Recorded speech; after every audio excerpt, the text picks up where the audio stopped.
So I have to confess something. Oh, okay. I spent maybe 20 minutes this morning just, doom scrolling through LinkedIn, Instagram, the usual. Usual Yeah. suspects, yeah.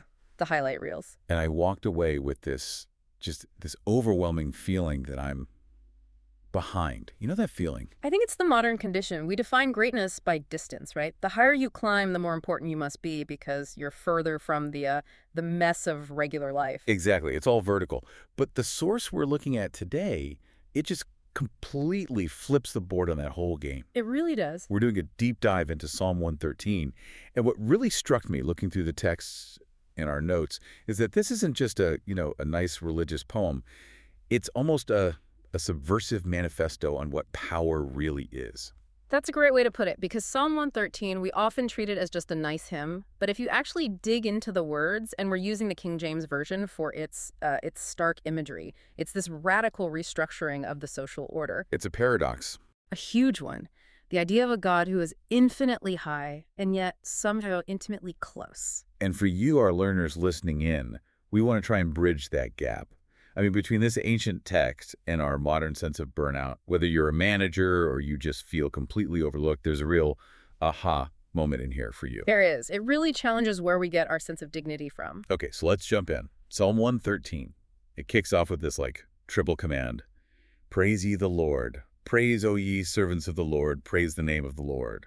It's high energy from the start. It's ecstatic. But you have to feel the atmosphere to get why. This isn't just some random poem. Psalm 113 is the opening track for what's known as the Hallel. A Hallel. That's Psalms 113 through 118, right? Correct. And these were the songs they recited during the major Jewish festivals, especially Passover. So you have to picture it. Exactly. Picture Jerusalem. It's crowded, chaotic, dusky. You've got the smell of roasting lamb, bitter herbs. It's a total sensory overload of history. And right in the middle of all that, they start singing this song. And usually, big ceremony, you'd address the VIPs. Praise, O ye kings, or something. But verse 1, it just ignores the hierarchy. It says, praise, O ye servants. And that is so deliberate. In the ancient world, religion was often a tool for the elite. This psalm just democratizes worship right away. It says the ticket to praise God isn't your rank or your money. It's being a servant. It puts everyone on the same level. It grounds them. Which is interesting because servant usually means you have no power. But here it's like a position of dignity. Precisely. It shifts your identity from who do I rule over to who do I serve. And then it moves from who is praising to when. Right. Verse 3. From the rising of the sun unto the going down of the same, the Lord's name is to be praised. My brain immediately goes to geography. East to west, global. And that's there for sure. It covers the map. But ancient wisdom often used these solar terms to talk about rhythm, about time. From the rising to the going down. It's the whole conscious day. Okay, but that sounds exhausting. I mean, taken literally, that's like being a monk chanting 247. How does that work for, someone with a mortgage? See, that's our modern compartmentalization talking. We think of worship as an event we schedule, an hour on Sunday, but the mindset here is that worship is an orientation. A background operating system. Yes. Yeah. It's not about constant chanting. It's about constant awareness. Whether you're changing a diaper or signing a contract, you're doing it with this orientation toward God. Yeah. It dissolves that wall between sacred and secular. If the sun is up, you have a reason to look up. I like that. Yeah. But then the psalm, it does shift gears. We go from the servants down here to the one being praised up there, and the language gets very, very grandiose. It does. Verse 4, the Lord is high above all nations and his glory above the heavens. So this is where we need to talk about that big theological word, transcendence. Right. And it's simpler than it sounds. It just means God is not part of the system. He isn't a super king or a super president. In the ancient world, the nations, Egypt, Babylon, they were the ultimate power. They could crush you. And the psalmist is saying God isn't just stronger. He's not even in the same category. He's not in the building. He's the architect who designed this city. Exactly. Glory above the heavens. He's distinct, infinite. And then verse 5 throws down this challenge, who is like unto the Lord our God who dwelleth on high. It sounds like a taunt almost. My God is bigger than your God. It is a taunt, but it's setting a trap. Because in that world, if your God was high, it meant he was distant. He was busy with the cosmos. He didn't care about your sick goat. Makes sense. The CEO of a massive corporation isn't checking the mailroom suggestion box. Right, that's human logic. Greatness equals distance. But then verse 6 springs the trap, the paradox. It says, God is the one who humbleth himself to behold the things that are in heaven and in the earth. Humbleth himself. I got stuck on that phrase. We talk about humans needing to be humble. But this says God has to perform an act of humility just to look at us. And not just us. Look closer. He has to humble himself to behold the things in heaven. Oh, wow. I missed that. So even looking at the galaxies or the angels is a step down for him. That's the scale of it. He is so high that engaging with anything in the cosmos requires a deliberate act of stooping down. But he does it. But he does it, and that's the key. A lesser god or an insecure human leader, they can't stoop. They're too worried about their status. The God of Psalm 113 is so secure in his height that he can go to the lowest possible place and not lose 1 ounce of his glory. That's the aha moment. True greatness isn't how high you reach. It's how low you're willing to go. And he goes very, very low. The psalm doesn't just say he looks at the earth. It zooms in. Yeah, the King James Version is, it's gritty here. Verse 7.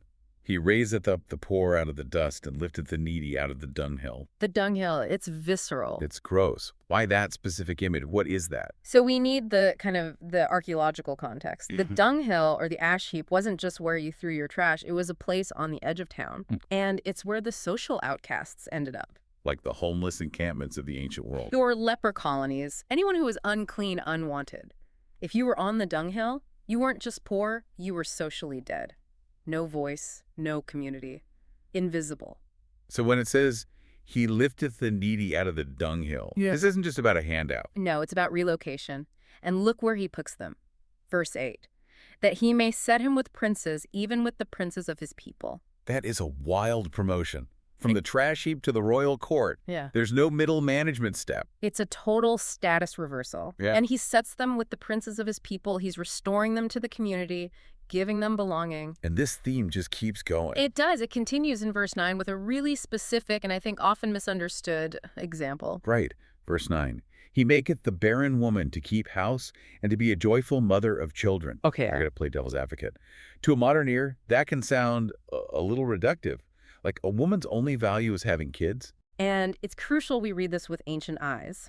In the ancient Near East, a woman's legal standing, her economic future, it was almost entirely tied to her husband and her children. There was no 401k. So being infertile wasn't just an emotional pain, it was an economic disaster. It was a form of social death, just like the dunghill. A barren woman could face divorce, abandonment. She had no legacy, no security. So when the psalm says God makes her a mother, it's about giving her a future. Yes. And that phrase, to keep house, in Hebrew, that's not about sweeping floors. It means being the mistress of the home, a position of authority. Like a manager. Exactly. So God is taking someone with no agency, no future, and putting her in a position of authority and joy and security. It's about restoring agency. Looking at the person the culture calls useless and saying, I'm going to build a future through you. That's the whole picture. A God who is above the stars, but he's also digging around in the ash heaps and the broken homes to find his VIPs. Majesty and mercy. That's the paradox. Okay, so let's pivot. We've got the theology, the ancient context. But it's 2026. Why does this matter to the person stuck in traffic listening to this right now? I think it matters because we're all suffering from a crisis of status. Status anxiety. It's real. It's completely real. We're obsessed with it. Yeah. We think our worth is our output, our ranked, our net worth.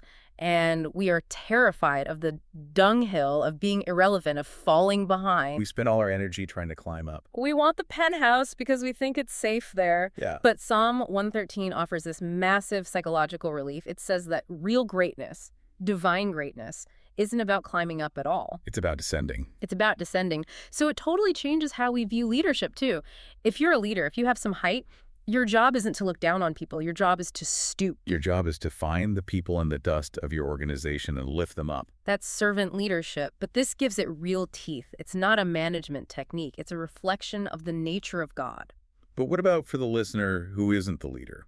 The one who feels stuck? The one who feels like they're in the ash heap right now. Yeah. Maybe you feel invisible at work, or you're dealing with some personal failure.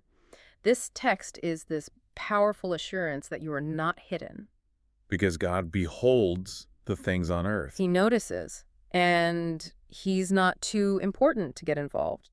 And this is where it all connects to trust. Okay, talk about that. That's okay. Because it feels like the whole psalm is building a case for why we should trust God. It absolutely is. I mean, think about it. If God were only high, only the ruler of the universe, we could respect him, maybe fear him, but we couldn't really trust him with our hearts. He'd be too distant. Like trusting gravity, it's powerful, but it doesn't care about you. Perfect analogy. But flip it. If God were only right here with us in the dirt but had no power, we could love him. But he Yeah. couldn't save You'd us. just be another buddy in the foxhole. We need both. We need both. We trust him because he has the power to rule the heavens. That's the high. And the compassion to reach into the dunghill. That's the low. That combination makes him worthy of the praise. Which brings us back to that daily rhythm. Praise isn't just ignoring the bad things. No. It's anchoring yourself to the reality that there is a power that sees you in the mess. It's a strategy for resilience. When you choose to praise from the rising of the sun, you're reminding yourself that your dust is not the final word. It's a beautiful and, yes, subversive way to live. You stop worrying about climbing ladders and you start looking for people to lift. That's the mission. So we want to leave you with a challenge. We've talked a lot about how God defines greatness by his willingness to lift up the needy. And if we claim to follow that example, or even just want to align with this ancient wisdom, we have to mirror that same motion. So here's the question for you to take with you today. Reflecting on how God lifts up the needy, how will you apply this information in your life to lift up someone else today?